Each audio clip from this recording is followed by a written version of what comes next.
morning, everybody. Welcome to the Trading Market Technicals morning call video for Wednesday, September 11th. Markets green again, follow through from Monday. Good China data coming in over the weekend, fueled a little bit of a risk-on rally, and then of course the Syria conflict now a little bit behind everyone. Obama doing more of a diplomatic stance before we do any kind of strike. So that eased pressures on the market and fuel additional buying. Dow Jones up 127, S&P up 12, and the Nasdaq up 22, nearly almost about 23 points. Nasdaq on fire, making 13-year highs. A lot of the big cap tech names are actually moving quite well. So where do we go? Well, we're at resistance right now. The markets are at resistance, was at resistance yesterday, and now is becoming in some sort of an overbought state. We've been up for several days now, straight up, and that's common. That's been common. When you're day trading, maybe it might be a little different. When you gap up like this and then grind high, very difficult to find really good risk-reward setups instead of just close your eyes and buy the market, and that's not what we do for a living. So, but I do see volatility starting to pick up again, and it is happening. We are now at a critical point in the market. We're now testing pretty much close. We are close to the highs, and I want to show you a few indicators. I want to show you gold and oil, and then we'll go into the chart segment and what to look for. Now, again, markets just don't go straight up and or straight down. So I think that we are ready for some sort of a pause. Whether we pause for a day or two and then again challenge the highs, that's very, very possible. I would not be looking to short the market until the market gave us some sort of clues that the markets are a little bit tired and looking to roll over again. And again, the Syrian conflict is not going away. Right now, they're just we're in talks with them. So just keep that in the back of your mind if you're looking to start building positions, which is not the right way to be building positions, especially at these levels. I'd like to see the markets come in a little bit and then look to start building positions. But even at these lofty levels, market needs to come in much more than where the market's actually sold off to really feel comfortable. Okay, so right in front of us we have the bullish percent SPX. Now this actually went on a sell signal yesterday. Now the reason why I say, well, that's great, and yes it is, we are oversold on the RSI, but as you can see, look at the line chart on the SPX. We've really been up for pretty much most of the week of last week and this week. I wouldn't be just quite ready to start looking to buy the market here. Now we do get some whipsaws like this, back up and then selling off again. So same thing, we could actually roll back up and then sell off one more time, which would be ideal, this zone area right here, which would be dynamite to look to buy the market in this area. So just keep that in mind. Okay, new highs, new lows. Just to like check, we are now obviously still above the zero line. We did test it a little bit in July and again in August, and now we're back above it. So that's good. As long as we continue to stay above the zero line, the longer term internals are actually showing some positive signs. Now remember, the weekly charts are still making higher highs and higher lows, so that bodes well for a year-end rally. Now that's why I'd say I'd like to get a dip back into this 1575, at least maybe get closer to challenge that June 24th low and put in a lower high, not this little sell-off that we've had. I'd like to get a little deeper downside correction for a safer bet to be buying the markets. Okay, take a look at the NYMO, McClellan Oscillator. Now it's getting interesting. We are not quite overbought yet. As you can see here, RSI is still not really right there, but we are outside of the Bollinger Band. Now once we get outside that band, usually get a little bit of a market correction. Let's see, we not quite get up in there, but we did get into this area here where we started to sell off, and again here. So we're getting close to this area where the market likes to sell itself off. So just keep that in mind, guys. We're at resistance. McClellan Oscillator getting to be in this overbought state. So it's something to keep in mind in the back of your head. Even if you're day trading, you want to know, I am in an overbought state. I want to be very cautious with longs, or look to sell rallies at resistance in certain stocks that are weak, right? So just keep that in mind. Now let's take a look at the VIX. VIX actually sold off nicely, but still, again, in this little confluence area of support where we have the 50 and the 200-day moving average. Everything's starting to roll over. We had this nice divergence when the market was going down here, and that actually proved well, and now we're rolling back down in our RSI as well. So clinging by a thread, but maybe it needs to fill this little gap here, this little gap area of support, which would come in around 14 to 13 area. And we're just almost about there. So maybe we pop today. Now remember, we also filled the gap in the S&P. So let's see if we gap and now we crap. So we filled the gap yesterday, and maybe we rally again early this morning for some of the retail buying into this market, and then we start to sell off again.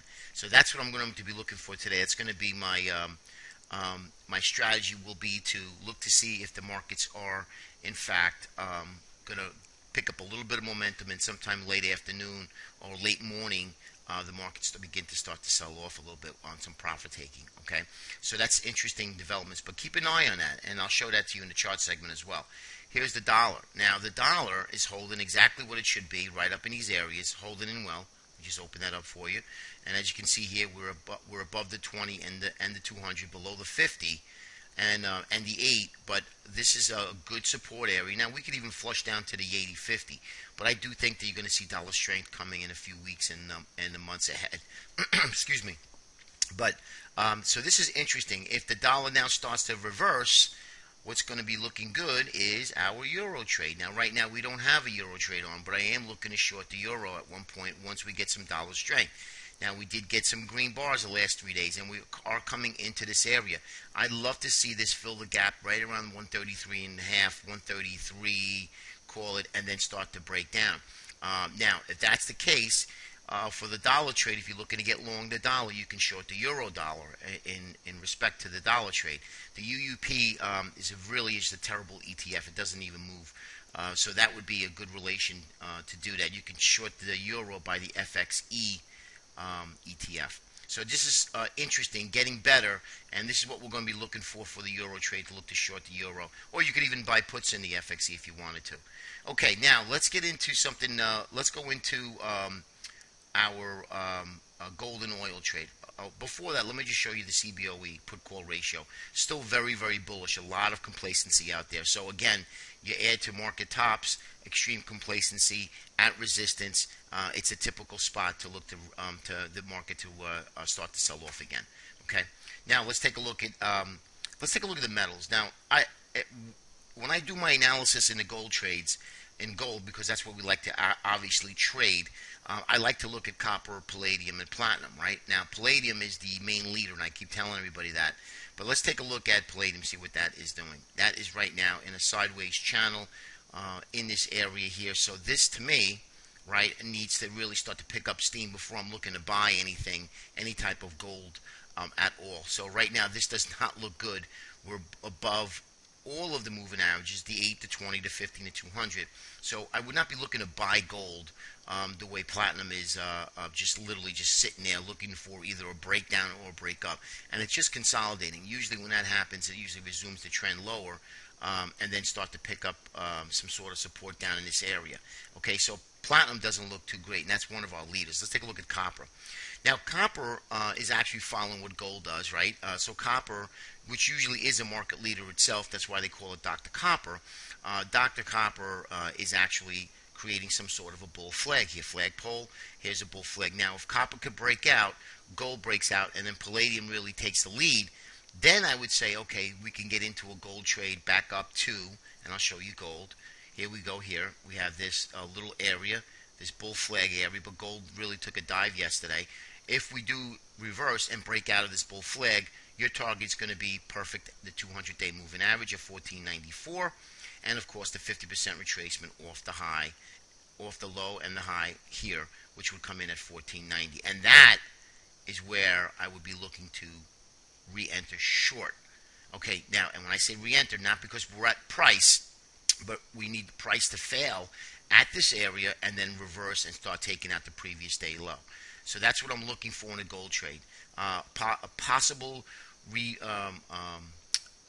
rally breaking out a bull flag we could take for a quick long trade, and then of course looking to short gold for a deeper downside correction. Okay. Now let's take a look at USO. Now the USO, I had mentioned to you, guys, be very careful. We get a lot of comments on gold and the oil trade, and I said the bullish percent ENER, which is the energy, is on a sell signal. Okay. This is all based on a point and figure chart, which is highly reliable.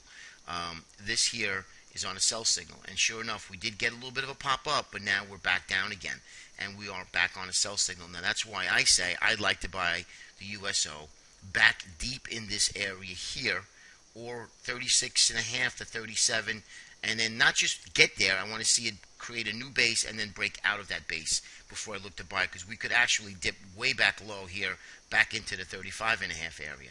But again, I'd like to see the bullish percent take this out and get back deep into this area here before we look for another trade. Okay, so that's the USO. Now WTI, really the same, but as you can see here, we held the 50-day moving average. We broke down for 2 days, and now I'd like to see us lose this 50 and again come into this little area here. So it's basically a wait and see type thing. Here is GLD. As you can see, GLD very similar to our gold trade and copper, bullish flag. We have a bull flag here forming, holding the 50-day. If we can take this out here, we'd probably look for that 200-day moving average, which will come in right around the 140, 280, 143 area. And here's just another shot of USO.